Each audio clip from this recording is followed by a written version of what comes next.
Do you find yourself swept away by the constant change and turmoil around you? Whether personal or professional, these challenges can keep us from living a life of peace and productivity. I'm Liz Hurl, a licensed clinical marriage and family therapist, and I want to show you data-driven strategies to help bring stability and peace to your life. Welcome to the Anchored in Chaos podcast.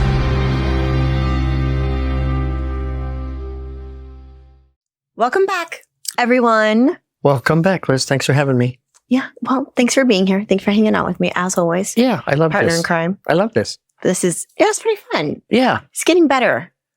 I hope. We're getting better. Yeah. To pull back the curtain, this is a learning. Yeah, we had lots of conversations over breakfast about that. Yeah, we the do. Learning curve. We learn as we go. We couldn't do it without Brian and his services, but we just Not the way anyway. The way we're structuring things, and hopefully the information we get to put out to people is viable information and usable. And we're not talking over anybody's heads, but we're not drawing with crayons here either. Not yet.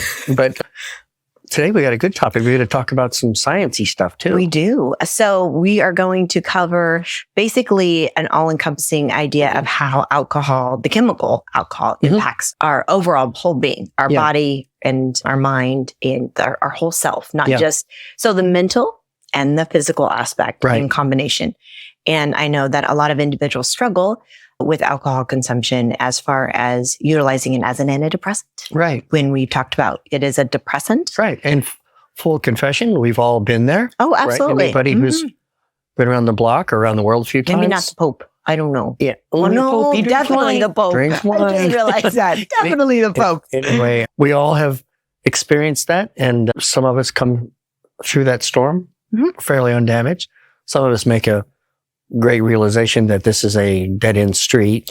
Right. And that's what we're going to talk about. Very much so. And the risk factors of understanding genetic components of alcohol disease and kind of addressing some of that a little bit. Absolutely, yeah. So where to begin? I kind of went over this a little bit just in preparing for this episode. I wanted to talk about, obviously I learned some things. I understand the impacts of what drives people to utilize alcohol, different traumatic events or even upbringing, things like that. Yeah. It's very normalized. We all drink. So you're going to speak really to how people are exposed to it and kind of why they keep going back to this really toxic practice. Right. And I think that kind of can go into unresolved traumatic events or, like it just kind of sound like I'm repeating myself, but like childhood upbringing and things of that nature. Yeah. But I think that we lose, or we just don't have an understanding of how much it really breaks internally, that we see all the effects that alcohol gives us, right? Like we talked about that earlier. You feel people say you can be a really funny drunk or you can be not so kind drunk, all the things but we kind of looked into why does that happen chemically? Yeah, right. Like what is going on in our body?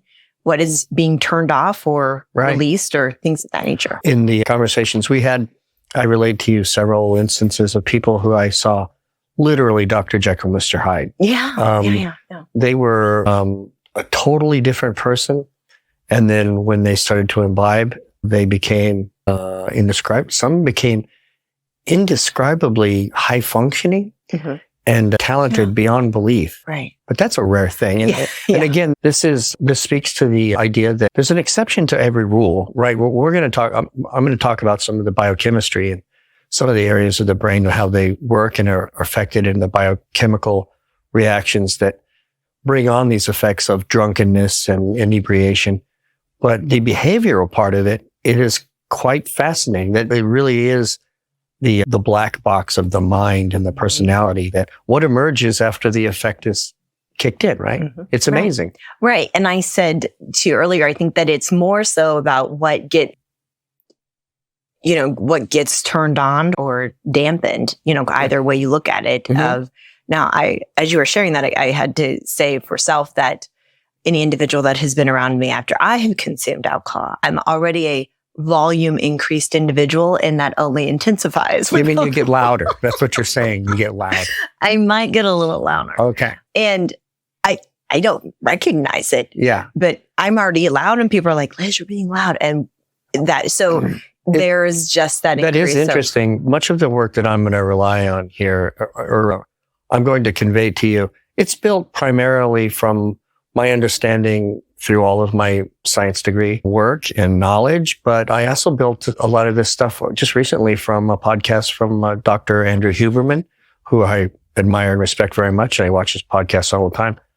But he talks about the idea that the alcohol that enters our system is indiscriminate, but it really goes after things that are wrapped around behavioral stuff. Mm-hmm, absolutely. And he brings to mind that you can go to a party and everybody's talking really loud. It's because inhibitions have begun to drop and we're not able to regulate. Yeah, and regulate, right. We just keep talking louder and louder.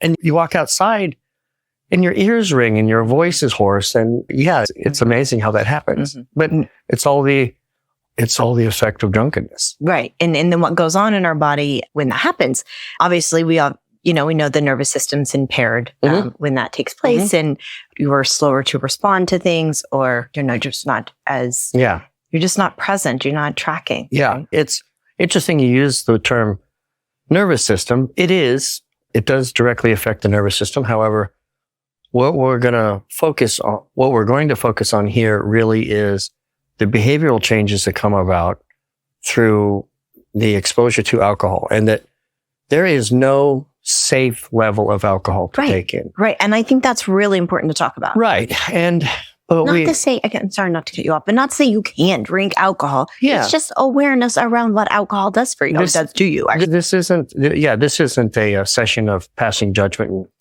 finger wagging. This is the simple fact that we need to know that alcohol is a toxin. It is absolutely poisonous. And it comes in three forms, but the methyl alcohol is typically what humans consume. But it's in its conversion into the acetate. It passes through a phase. It goes from ethyl alcohol to aldehyde, a type of aldehyde, which is completely toxic. And that toxicity is the drunkenness. Mm-hmm. It literally, your drunkenness is a reflection of being poisoned. Mm. The other conversion then via NAD, a molecule it's abundant in our bodies, allows it to be converted into acetate, which can then be converted into fuel, and it can be then converted into from ADP to ATP, which is an energy source for the cell itself. But because it is both water and fat soluble, alcohol can go anywhere. It can pass through any cell. It doesn't have to attach. It goes right in. Mm-hmm. And that makes it an incredibly dangerous substance, because the brain is fortified very much by a perimeter called the BBB, or the blood-brain barrier. And its whole job is to filter, right? Even the blood supply to the brain is filtered through the blood-brain barrier. Alcohol can get right in there. And as a result, it's indiscriminate. Right. It's indiscriminate. So that kind of goes into the neurotransmitter imbalance that takes place. And I want you to kind of speak to that, because we had a really good conversation about that too. Because I told you, we'll talk about what the GABA component, but I also want to talk about the glutamate. Yeah. So what we see, what we know is that, I'll start with some imaging. We know that alcohol, well, first let's define this. Let's define alcohol consumption.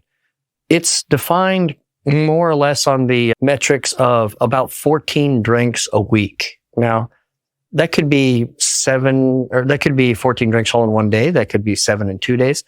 But they're really looking at 2 drinks per day. That would be 14, right? Well, people go, well, that's not too much. But that is a standard of constant chronic consumption. Very good. Yes. And absolutely, we know that anything that is in a sustained manner or format into your life slowly ingrains itself into habituation. So your body now begins to habituate and acclimate to the presence of alcohol in your system. And as a result, and it's readily available to pass through the blood-brain barrier, it can affect your brain in a physical manner too. Now, I've seen special imaging. This is where I was going to go to before. I've seen special imaging between addictions, drug addiction, alcohol, pornography. They all are very similar, how they literally erode a part of your brain. It's because it's non-discriminate as to the fact that it attacks the outer layers of the brain itself, right? And those are glial cells. Now, to define a couple terms here, there's gray matter and then there's white matter. Yes. Now, the gray matter are the astrocytes, the actual neural cells. The white matter is those things that connect. So if I were to make a model, it would be, I now have houses. These are little houses. They send out impulses, but they have to do this via communication wire to each house. Well, that is the white matter. That white matter is made up of a substance called myelin, which is known as a process of myelinization. The interesting thing is that as the alcohol attacks the brain, it attacks that as well.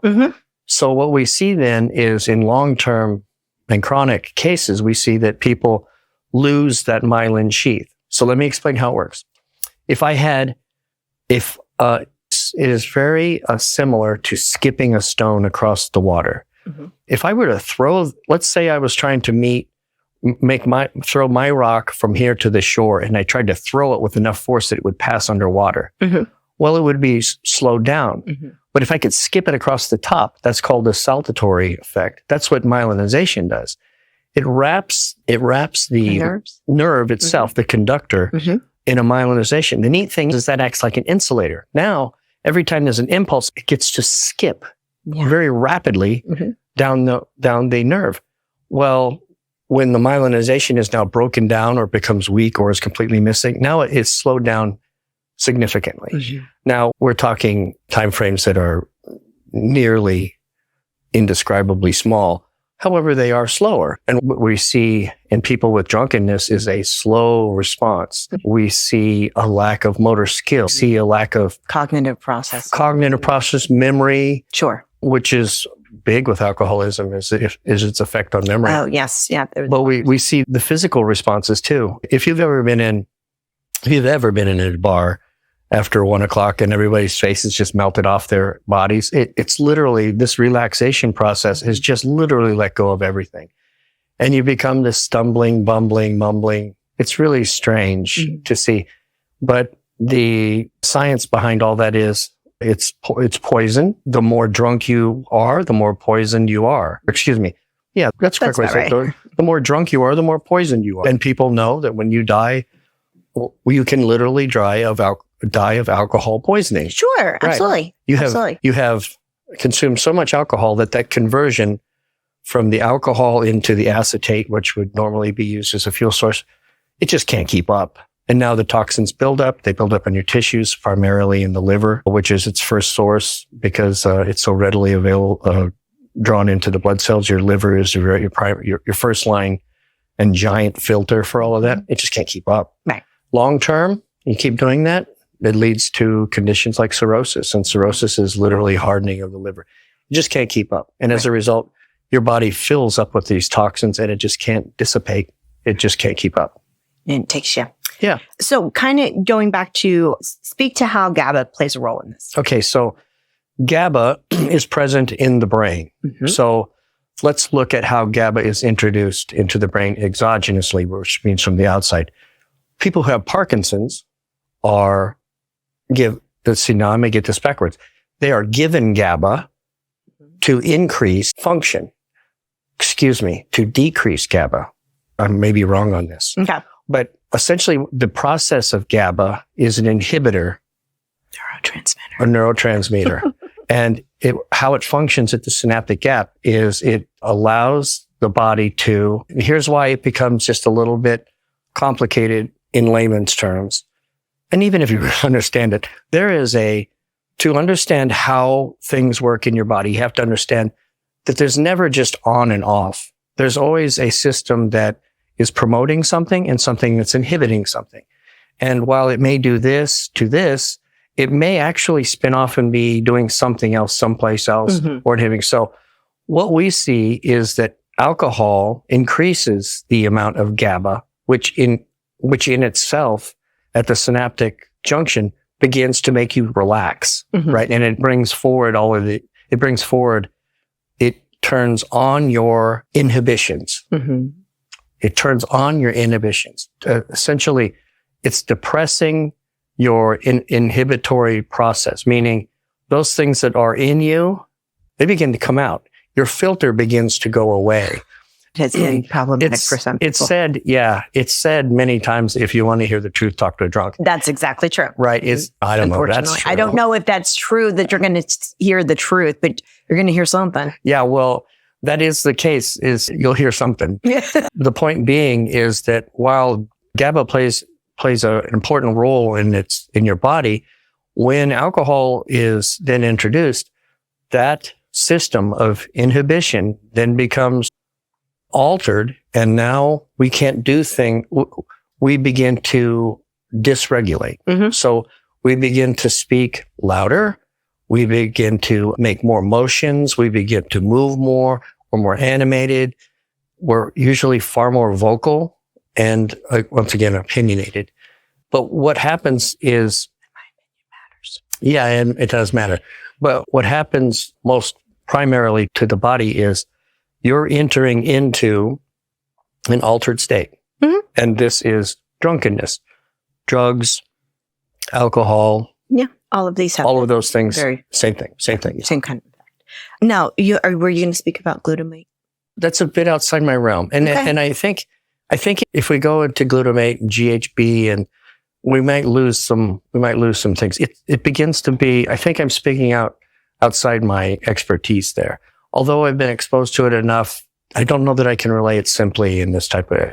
Well, I think all of this comes down to that it does actually cause brain damage. That was one of the things that, literally starts breaking down your brains. You're not able to generate. For sure. Neurologically, the function the structural function your brain is supposed to have. For sure. That's exactly right. And then it's the chronic use of that you then gain disorders from and diseases from. Yeah, that's right. There on out. That's right. I thought it was funny when I said this to you around dehydration, that I'm like, no wonder it's like, and this is like when people are like, that don't break when you have to go to the restroom, because once you break, you have to go to the restroom. You have to go to the restroom over and over again. Yeah. And I'm like, what? More or less a myth, but yeah, very much so. But we do know, and I think this is where you're heading, is that alcohol is a diuretic. Yes. Right? Yeah. It makes you want to go to the bathroom. It does. And it will lead right to dehydration. Right. So very quickly. The old Westerns where they're out in the desert and the guy takes a slug of whiskey, bye-bye. That's probably not the best of ideas, right? Right. I always marveled when people walked into a hot, dusty saloon and asked for whiskey or tequila or whatever. Like, Yeah. Is that what you want? When was the last time you peed?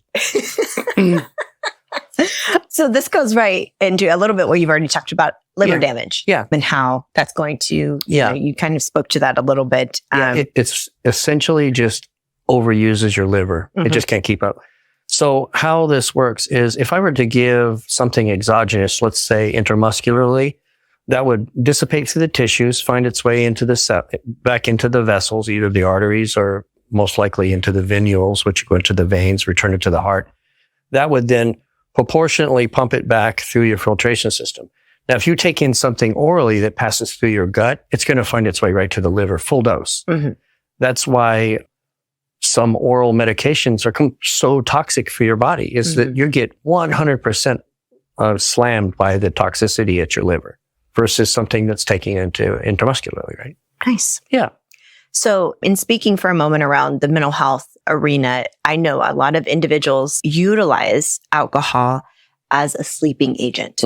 And that like, hey, it helps me relax and get to sleep a little bit easier. But actually there's so many problematic issues with how it disrupts your sleep. Yeah. So that's the next part is sleep patterns. Is that how much that it's utilized to say, hey, it just, relax me and gets me right to where I need to. So a couple things.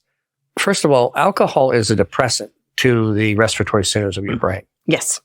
Now, we all know or have seen, at least in our adult years, that there are people who drink and they get more and more animated. They have energy all night. They're the exception. But what you can usually see is when people drink alcohol, especially in excess. Now, excess, that doesn't mean that you're on the verge of death, but you've had too much to drink. You're drunk. It depresses the respiratory centers. As a result, if you don't have sleep apnea, you're going to sound like you have sleep apnea because you are struggling to breathe. Yeah. Yes. Those are the centers close to the brainstem that help regulate autonomic function. And because they depress those centers, they are dangerous, very dangerous. And this is part of the alcohol poisoning, right? Is it not just the brain, but it can directly, long-term, affect those respiratory centers. And you could literally fall asleep and never wake up. Right. Yeah. That has actually, unfortunately, happened to individuals. I've seen drunks. You could beat them with a stick and they're not waking up.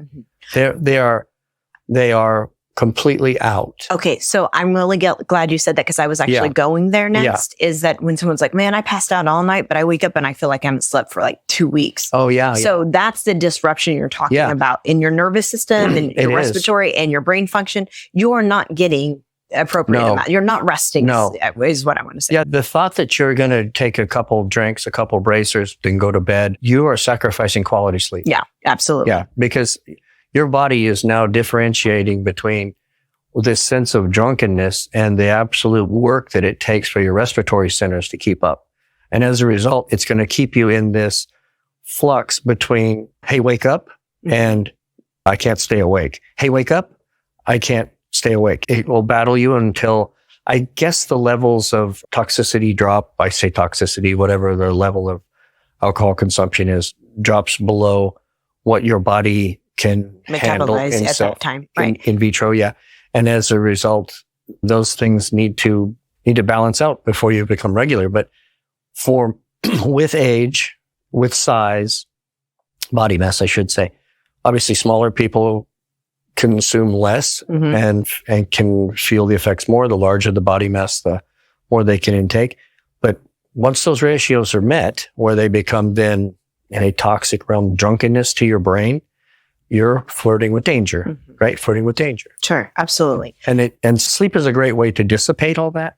But I would say another way would be to rehydrate and stay as active as you could to try to metabolically burn that stuff up as quickly as you could too. Exactly. That's not very conducive to somebody who's drunk. He's not going to want to hit the treadmill but I would say that's probably the fastest way. I think they should hit the treadmill. They might be. That may trip over a few things. And then to further that goes into, of course, I mean, I don't want to sound like they're obvious, but the weakening of your immune system and your cardiovascular health and all the things that go into, I mean, we're really kind of poo-pooing alcohol right now because it's a chemical that you're introducing into your body. And I think there's just not a lot of awareness around. A little doesn't really hurt, right? A little, it's just, we kind of make exceptions, especially when it comes to our mental health. It's like, if it relaxes me, then it's not really doing that much to me. And I've got it controlled and I have it monitored out, and I'm not drinking to where I'm drunk, and which is a really whole other conversation around what your body, then your tolerance level and how your body is now tolerating it, because now it's taking that chemical and making it a part of its system. So where it's like, your tolerance level is higher because now that alcohol is just a part of your system, and it doesn't really affect you the same. Which is how we know it affects your body, right? I'll stay with the term chronic. If you're a chronic drinker and you have 1, 2, 3 drinks every day, that then your body becomes habituated to having that substance in your body. And it has, because of its direct cellular influences, something else is now being inhibited. Excuse me. I need a drink. No, I'm kidding. But the idea behind it becomes dangerous to you. The longer you do it, the worse it is. And I say this about cigarettes, nobody lives longer smoking and drinking. It just happens to be something that we do. Ours is a cautionary tale. If you're going to do it, for heaven's sakes, look, I know lots of people, and we'll talk about this. I know lots of people they're good athletes, but they're party animals. But at some point you're going to have to make a decision, because you cannot do both. And those people that are, let's say they're image centric, right? So you're a bikini model or you're a fashion model or whatever. I guarantee you're not going to have alcohol a month before you have a photo shoot, or even want to have those effects afterwards, because it's going to slam you like a pickup truck. It will, because of its diuretic effect. The interesting thing is that because there's always an inhibitory and excitatory response in the loop, this feedback loop that we have, is that although it may cause you to be diuretic, at a certain point, it then converts itself over to, well, I'm passing so much water, now I'm going to hold water. And people who really work hard at their physique, they look puffy, they hold water, and it's quite significant. I think most of us have seen people who are usually hard drinkers and they stop drinking, and how their features, their skin gets a flush to again, right? They get their pink back. That roundness goes away. You can just see that even their skin is happier because they're not having to deal with these toxins. Right. That are constantly being, in their body that they're trying to balance. Now there's a decrease in that. Yeah. This clearly, goes into a mental health concern and how much individuals that are, and not even just with alcohol consumption, if you have an underlying mental health disorder, this is going to really dysregulate a person to a whole other level of concern. Yeah. For self and for others. But I know that, I'm not sharing any breaking news with that information. Don't get me wrong. It's about the compassion around, like I said, people utilize alcohol. It's so readily available and easy to get. And we make the exceptions in our mind around why we're doing it and how we're utilizing it. Well, it's not to this level, like, which is really interesting how we kind of think that what level it's going to be. And we're putting on these parameters around like, well, at least I'm not, this person, or at least I'm not doing that, right? Which is, again, those checks and balances within self of trying to make it right. Self-justification. Right. Yeah. And well, then you add into that, there is a huge concern that I want to talk about in utilizing alcohol with, first off, any different types of medications, specifically that's what I was going to talk with about. Antidepressants and things of that nature, and anti-anxiety medication. When you are putting these in combination, wow, your body and your mind is just really working completely against itself at this point. And what amount of help that you think that you're giving yourself and you're subduing, even a cognitive process, you're going to subdue it, all right? You're going to not have the ability, and you might go into a much darker spiral within that, and thinking, well, I'm doing all the things and I'm not really doing that much of this. Like, I have a drink, but there's this idea of, well, I take my medication in the morning, but I drink at night. Yeah, no, sorry. Right. Yeah, sorry. And it's like, so they're not close together. Yeah. No, and I'm like, well, no, that isn't how that works. That's right. That's right. There's always some residual, even though it's burning through your body, through your liver, again, through oral intake. There's some residual. That's an exacerbatory process, meaning 1 + 1 = 5, right? Yes. And I've seen and heard some just outlandish stories about people who don't normally drink, but they're taking SSRIs, and then they have a couple drinks, and they are bombed out of their skull. They are, they can become ill where they have to be hospitalized for just having a couple of drinks. My brother-in-law, a former cop, would tell stories about being called to bars about elderly people who are taking some type of blood medication and have a bad interaction with their medications, that they have to come literally rescue them out of the bar. They lose all their cognitive ability. They don't know where they are. They don't know what they're doing. It's very dangerous. And I would venture to say that's a snapshot of what they're facing later in life if they were to ever try to continue on that medication and try to drink. I have some funny stories to tell about stuff like that too, but in the general, it's not good. Right. And ours is a cautionary tale. Absolutely. That cautionary, but more about awareness and infusing, again, awareness and compassion. Because I want to speak to, traumatic experiences or events that cause people to utilize alcohol or have medication they're taking or whatever, what's going on there, that we look at why that's happening. We understand, we give ourselves, I think we just we make it so acceptable to engage in all of these things. And if we have situations where this is what we did in our family, that's a really common, this is just what we did in our family. That and socially, we just came out of the holidays. Oh, yes. Right. And that's what we do during the holidays. There's more festivities. Now, it happens year round. It's a Super Bowl or whatever. Everybody drinks. That's coming up next. Right. So what we see is people who they're doing the self-medicating, trying to get more rest, or they're trying to relieve some stress or whatever that is. But that slowly creeps into, I had an extra drink that night, or I'm going out and tying one on twice a month and not once a month. Or the volume that you take may speak to the alarm, but it's probably the frequency that habituation to, it's right there, right? You just have to make, you know what? In fact, I'm not even going to pour 2 shots. I'll just pour one big one, right? So still one.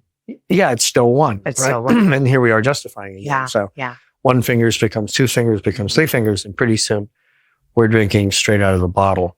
And the cautionary tale that we want to make here is that there really is no safe level of alcohol. But if we're going to address that, we need to know that self-medicating with alcohol, especially if we have stresses or conditions, especially mental or psychologic, that are plaguing us, they are going to have that exacerbatory response, right? That those things are really going to blow up into something bigger and maybe worse than what we had before. Right. And in understanding that when people reflect on their behavior after drinking and the way we beat ourselves up, and I can't believe I did that, and all the things that kind of play a role there, you can minimize that. I think that it's more so why if you're, overutilizing alcohol, I think there's that in itself is something to investigate. Yeah.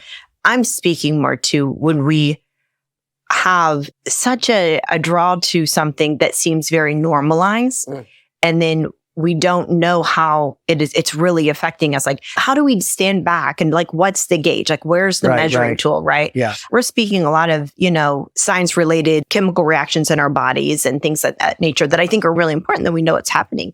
But within that, the other, everyday person, such as myself and yourself, I don't really think about all those things. I don't think about how this is really affecting my body. Obviously, you and I have a different view of physical health because we try to actually pay a lot of attention to that. Yeah. Not everyone has that line of sight. Yeah. And so I want to speak to individuals that are like, hey, I'm not into that. But why do I think that? And in my mind, my thought process here is that not to obsess but maybe explore the process. Do I think that I engage a little too much in alcohol at times? And why do I do that? Oh, I see. And so this is where I'm talking about that utilization, like an internal review. And some people just know why, hey, I know why I do it. There's all the jokes. You are the reason I drink. You know what I mean? Yeah.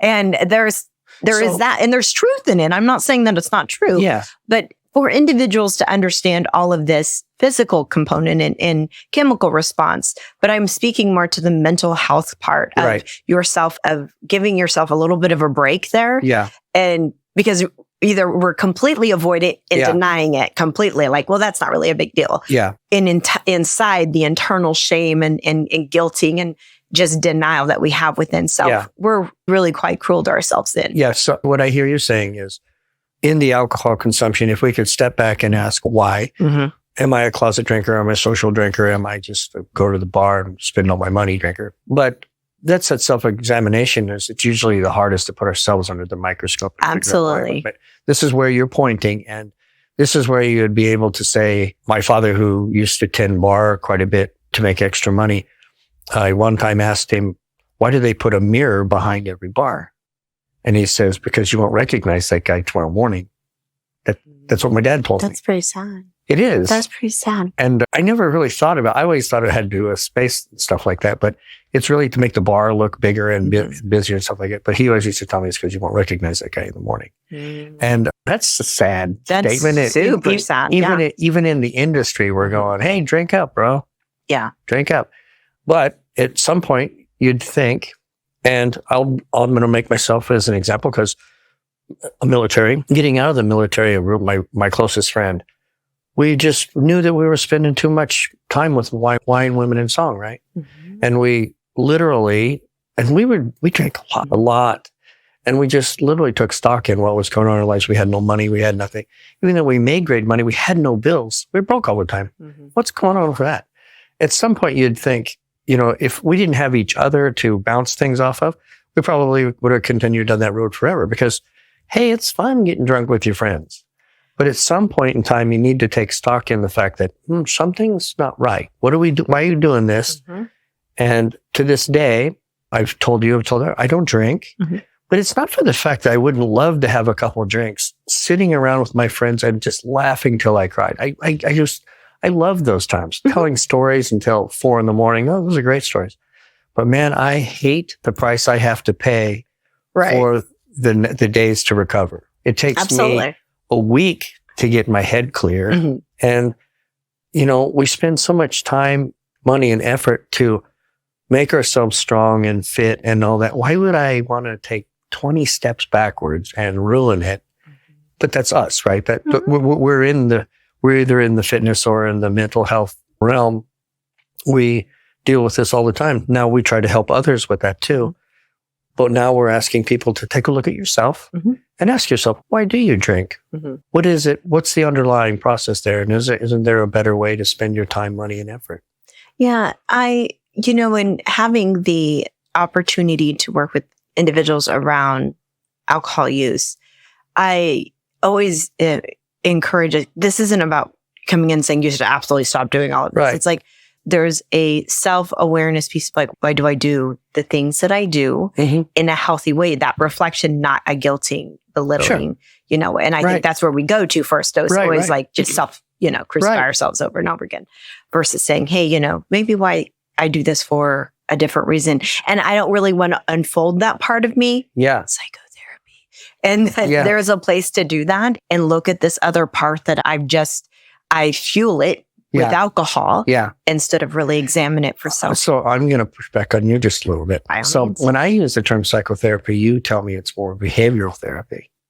Well, no, I think it's psychotherapy and behavioral therapy. I mean, it's a combination of our mind and how we respond. Our brain is giving us a response system. Yeah. So we've had an encounter of something that's given us information of this is how you respond to this. Yeah. Well, what happens, and depending on the timeline that took place, is that this occurrence happened. Mm-hmm. We tend to always internalize that experience for self as this, I was either accepted or rejected, or this was acceptable or not. Mm-hmm. And then we get to decipher within self, like, do we want to utilize this again? Well, we do that in different dynamics and communications.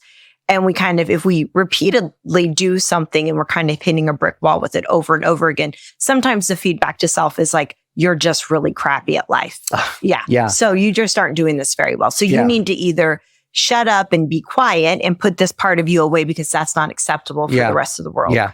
And then bring out maybe a false, sense of persona of saying, well, this is acceptable and shiny and nice and new. Right. But that unkept or unseen part of yourself that you just put away is still very much so a part of you and playing an essential role in your life that you're just not bringing to the forefront, which I appreciate you saying that, correlates right back to alcohol uses. What are we suppressing with alcohol or anything else? We're just specifically talking about alcohol today. When we are doing that, I'm not saying, and I'm an I occasionally drink. I'm not saying that's something people have to stop doing. It's awareness around what you're doing to your body when you drink. Yeah. And why are you drinking? Yeah. I'm the first to, hey, I love margaritas. And so you wandered down that road. So we're going to pull back the curtain a little bit. When you and I started training, you asked me, is it okay if I have a couple drinks? Right. I said, well, sure. Occasionally. Yeah, occasionally. Right? Yeah. You're like, yeah, I'm not. Well, I honestly, because I remember this very clearly, think that it was like, well, every now and then, occasionally, it's not an issue. Yeah. And what I was thinking was, well, I have a few margaritas, quite a bit. Yeah, yeah. But in my mind, I was like, well, so. But in that, the trade-off was, I really am starting to spend a great deal of time, money, and effort to make myself feel good. And that desire to have alcohol slowly dissipated, right? It slowly went away. Sure. And right away, things changed. Right? Physical change for you, right? Right away. And it wasn't even that much alcohol in your life. Right. Well, it was more so that this speaks to the empty calories in alcohol, right? This is a roundabout way to make my point, but those empty calories, when you take in those alcoholic drinks, they're of no use. There's no protein, nutrition, no vitamin or mineral value to it all. They're just empty calories. Mm-hmm. They literally just find their way into a fat cell and turn to fat. or subcutaneous fluid or whatever like that. But when that goes away, your physique changes, right? You get sharper and right. Yeah. It's amazing what happens with your cognitive ability. Yeah. And one of the things, and I don't want to bounce around too much because I did want to kind of button up what I was talking about with mental health really quickly. And that's the whole idea of really working on yourself. Yes, understand the chemical impact, but also I get to gauge and not be too harshly on myself of the alcohol that I am consuming. And how do I identify if not only me, but when I see someone else that's overindulging? And I think that's a really delicate thing to reach out to someone and say, hey, I notice I'm just worried. And everyone's like, well, there's judgment and ridicule and all the things. And it's like, actually, if we can just learn to be able to openly give that compassion and awareness of, I'm worried about you. I'm not in. Even then, people still finally will probably internalize that as judgment because they feel so terrible for self in anyways. And then someone else is bringing it to light. It's like, so like, is my mask slipping kind of thing? Right.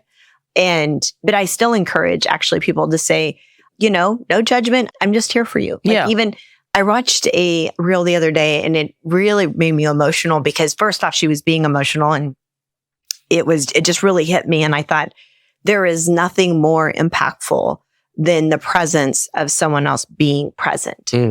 And and they're not saying anything and I think that is so, transitional for male or female, just being in another human space and being aware of them and their presence and how much they matter. And it's not about me saying, oh, you're doing okay. And that you're going to, whatever. I'm just going to sit here. I'm going to sit here and I'm going to be with you in this moment. Presently in this moment, not two people. I want to be very clear in a moment and both people are on their phones or distractions of some sort. Right. It's just saying, I'm just going to sit here and stare off into the oblivion with you. And it was it's very powerful when you have that opportunity to do that with people. This is a very roundabout way of when I called you on the behavioral changes in what we call psychotherapy or behavioral changes. We are all broken. And that's what you say all the time. I cannot convey that message enough to people. So we all need something to do. Now, if you're masking those things in your life with drugs or alcohol or depression, or you need to find how. And you bring up this point about how do I reach out to people? Well, these are the tools we want to give people. Is a great deal of that is just show a little compassion. If you know that person even a little, engage them in some way where you can develop some type of friendship where you have a chance to talk about things like this. It doesn't take anything to do that. Right. And they will either respond or maybe they're tough for a cookie to crack. I don't know, but keep trying because everybody's broken. And if you know for a fact that they're all alone, they could use a good talking. They would love to talk to you and about their problems. And if it can't be you, suggest somebody else. Sure. Right? Absolutely. And that's the other side of this is that we should all really be there for one another in some capacity. Yeah. And just be able to be present and it's a lot, actually, it's a lot harder than you think because we're not driven societal to be quiet and present with someone else.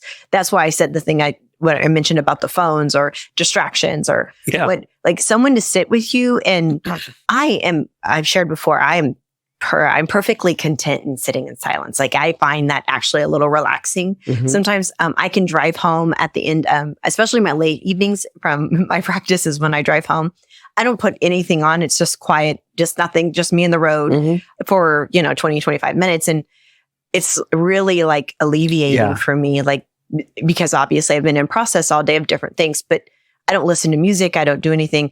I just try and be mindful to be present of self. That has to be self-taught sometimes because we're not really taught to, can you sit with yourself? And I mean, I'm not trying to go down different angles, but I'm just saying, if you can't, that's kind of one of those things that you should look at. But well, I can tell you, I come from blue collar, redneck background, right? My whole family, there's nothing more rewarding. So I have a 68 Chevy pickup and it doesn't even have a radio in it.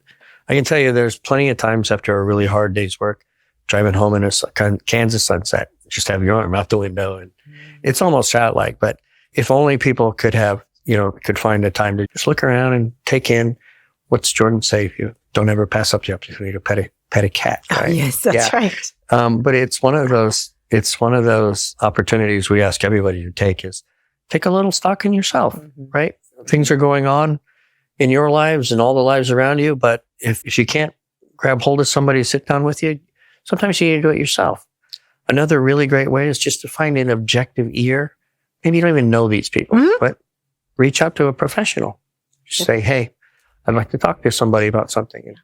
And of course, I'm a very strong believer in the therapeutic alliance and finding the right clinician and therapist for you that you can connect with and feel like there is a relatability. You have to be able to relate to this individual because you really have to get to a moment that you can open up and reveal parts of yourself that you're keeping from yourself. Yeah. And having a safe and trusted, professional or individual in your life that's unbiased, if you will, and do that with, that's going to be really impactful on your life and make overall incredible positive changes with that. I guess that's where I'm going there. Yeah. I enjoy that on my side of the business. As a professional trainer, I had the opportunity to meet great people. But I will tell you, everybody has something in common, and that's usually got something going on in their lives. They could use a good talking to. And you know what? That combination of stress put onto your body with good exercise, raising your threshold for challenge, and then just some fellowship and banter afterwards. I think you form great friendships in the gym. That's why I think really good trainers they're more like bartenders and psychologists and stuff like that. They're just good people. Really good trainers they're in your life at every level, wherever you want them to be, but they want you to do well. That's their job. I've said this to you. I've said this to everyone I've known. You're my calling card. I want you to do the very best so that you can represent me. This is the person who helped me. And it's not really to push me higher up the ladder. It's just that I want to be proud of my work. I want people to be successful. If there's something I can pour into you, good. That's what I want to happen. Yeah. Yeah. I always think it's interesting. People in the service industry, such as bartenders and training professionals and hairstylists, they, they get a bird's eye view, right? Of inside of people's lives. Yeah. And there's like this area of like, I think I can reveal myself here a little bit more. Like, I think that's kind of interesting. Yeah. Yeah. I suppose. The neat thing is touch is a very healing thing. So my chiropractic and massage and the PT that I do on people, like I lay hands, people who know that when I train my clients, I lay hands on, this is where I want you to feel it, and I will poke you and prod you and squeeze you and until you make that connection. But that's part of the healing process too, is that you get to overcome some of these things where I'm not quite sure where I'm going or what you want from me. And then as the direction takes on, now you have a bit more self-confidence. I understand what he's trying to do, but I still think that I'm a hugger. I hug all my brothers and I do the very best I can. I think it's just good medicine, right? Mm-hmm. Yeah, just good medicine. No, absolutely. So we wandered off track a little bit. So we'll circle back. But I just really wanted to explore the mental health area around the alcohol and how it really affects individuals' lives. Yeah. And for a brief moment, I wanted to talk about awareness that, again, this isn't scare tactics. And I don't think we're bringing breaking news to any individual. But I do think that understanding the longevity and the chronic use of alcohol to individuals that they're at risk for early onset dementia. Yeah. And how there is just not an understanding I shouldn't say not an understanding, but you don't look at it, I guess. Yeah. There's research around all that. Essentially what I would say is that because you're altering cellular metabolism and the abundance of just free form poison at a cellular level, I just think it raises your disposition towards having some type of ailment. Now, coupled with the fact that the alcohol is both fat and water soluble and it's free access to the brain, that's a huge risk. I don't know what percentages are that have dementia or cognitive problems that are heavy drinkers, but I do know that it affects behavior and memory quite abundantly. Right. And if we know that if we, they call Alzheimer's diabetes type 3 now because of its your body's inefficiency or inability to handle insulin, and you're having irregularities in blood sugar regulation. Well, this is not helping. Yeah. This is not helping. No, not at all. And we don't need to get too deep into the weeds and the science with that, but it's certainly something you need to take into effect. If you begin to see these things, you need to weigh yourself, take stock in where you are and make a decision. Things could get really worse. Well, and I think what you're saying there is you need to weigh these things, but the problem is that we don't see them necessarily coming every time. Sometimes you don't. And that's kind of the point or the idea I had in sharing this piece, because I'd actually was over listening to the podcast you were listening to with, and when he stated this, it was of course the same information I'd found, but the nutritional deficiencies that happen in our body when we're consuming alcohol and things that our body isn't able to produce even what it's, regularly supposed to produce around our vitamin intake. Mm-hmm. And the real common one that he talked about, vitamin B12 and thiamine, that goes after memory. Sounded like I was on repeat there. It literally shrinks that part of your brain. Mm-hmm. Like it's deteriorating your brain. Yeah. In a way that once it's gone. Yeah. So because of its location, it's located right above your roof of your mouth. It's pretty susceptible to those things. Remember how I told you alcohol, if your brain was an onion, it attacks the outer layers. Well, this thing hangs out almost independently on almost like a stem, and it's subject from almost 360 degrees of vascular and tissue that sits around it. It's certainly not a good condition, and you'd hope that there would be people in your lives who could help turn around. We know that's not always true, but. Right. Well, and someone with maybe this is just more awareness for individuals that are maybe seeing it within themselves or someone else, that just having the education now to prevent this in the future of saying, well, this isn't an issue now.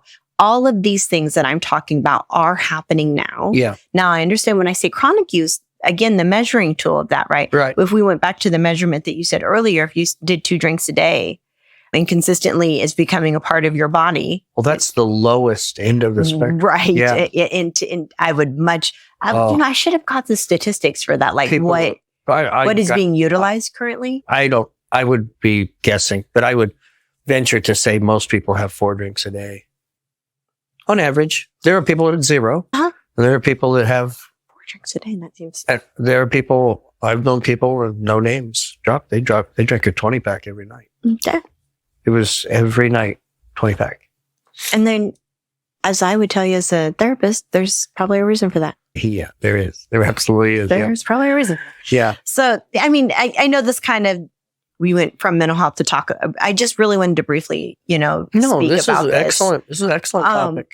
I definitely also want to say that if you know someone that's been, or yourself, that has utilized alcohol for an extended period of time at high levels, and making sure that they get appropriate treatment for withdrawals, are obviously known as DTs. Yeah. But because that can also cause death. If you, a lot of people hear about the cold turkey effect. Like, I'm just going to go in and cold turkey it. Well, actually, you can really impair your system in doing so.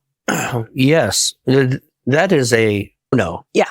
When it comes to alcohol, too much alcohol consumed at one period can kill you. Mm-hmm. If you are a hard drinker and you think you're going to cold turkey this, it could kill you. Yeah, absolutely. You could literally die from it.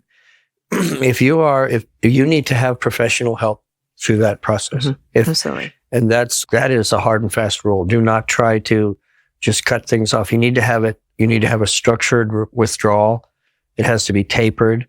The interesting thing is about really long-term chronic alcoholics is as time has allowed you to build your tolerance, where it would take more and more drinks, there is a point where your body reaches a critical stage where one drink is intoxicating.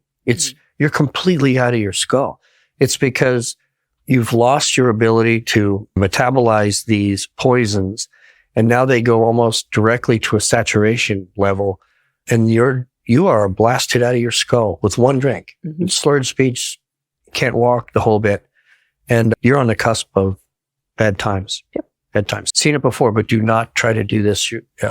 I want everybody to try to find help, but do not try to do this thing cold turkey. Right. Yeah. Bad news. All right. Thanks. Well, in ending that, I would just say, I would like everyone to always give compassion to yourself. Don't, take this and start, beating yourself over the head with all the things and the reasons why you do what you do. There's a reason we do what we do. I always encourage everyone to find a mental health care professional that can help you in this walk and this journey and whatever phase of life you're at, whether if it's alcohol, you have any relation to alcohol or not. I also want to do a really quick plug of we are getting ready to start here soon some beta testing with our Mind Melt groups. That's right, yeah. And this is for our discussion forums. Yes, our discussion forums. And there's you'll hear more about this, but you can go to our website and sign up for this. And we're going to have a small group of this. And the reason why we decided to do this is because I wanted more feedback as to what are individuals looking at when they join these forums. Like I thought about someone wants to come in. It's like, I don't even know what you're offering. Well, let's create a format and a delivery that people want to engage in. Yeah. And who better to do that with than the people? Yeah. So, topics. yes. Yeah. Well, and organization and how we're going to have everything go and flow and all that good stuff. Yeah. Yeah. So I appreciate there's an incentive to take part in that. There will be, if you sign up, you'll learn about the incentive. Yeah. But there is an incentive we will be able to recognize the individuals that dedicate their time because it is a dedication of your time. And there is feedback. We ask that you give feedback. There will be surveys that you'll be doing, but it will be an experience and hopefully one that you walk away with some more knowledge for self too. So some overall, all the good stuff. So yeah, that's a great approach. We always ask people that when they watch this thing to like, share, promote as much as you can for us. That's kind of the idea. We want to try to spread a good message. We're getting better at this, I think. And we're doing the best we can, but we want to offer something unique. And that is, there's not a lot of people who just are just sit down talking about, these are some things these are some issues that need to be talked about. And this was a tough one. Alcohol is a tough one, and everybody is subject to that. And we'll talk about some tough things sometimes. And we want to know that this is adult level conversation, but it's not too much that young people can't tune into and hear what has to be said. Because we're going to talk about some touchy situationships and relationship matters. And we're going to talk about family and those dynamics and work and maybe some of the physical demands of people who are challenged by different things, especially age and dementia. And it all ties together. We're headed to Virginia Beach in 2 weeks, right? So we're headed to a Kaizen athletics training. Athletics training, yeah. It's, again, kind of my side of the house, but we're going to learn how to work with people who are paraplegics and wheelchair bound and prosthetics. Yeah. The idea is more than just training, or is we want to reach. Everybody has a story. And we all need somebody to talk to. That's the idea. Yeah, cool. Take care of yourself, folks. Right. Thanks, guys. Yep. Thanks, Liz.